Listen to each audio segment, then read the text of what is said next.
Hey there friends, in this video I'm going to show you how you can use the saved messages feature in Telegram. It's a really useful feature that I find is helpful when you want to remember specific messages, when you want to make sure they're all stored in one place, or even as a personal note-taking tool or personal storage tool. So to open your saved messages, simply click on the menu button in the top left and then go down to saved messages.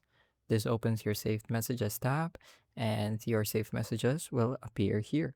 You can also send messages in this window and it will be stored here. So for example, I want to set specific notes or reminders or even upload specific files.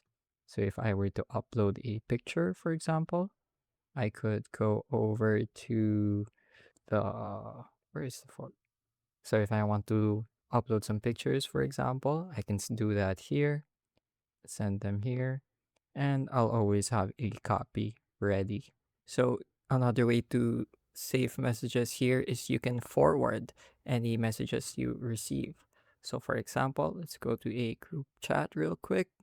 And then let's say I want to save this specific message. So I want to save a copy of it. I'm going to right click it, click on forward, and then click on saved messages. And now it should show up here.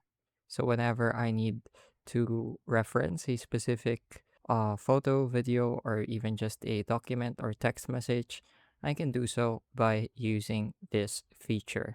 It's really nifty and it's really useful, and you can even use it as a cloud storage substitute sometimes by uploading your own files and documents.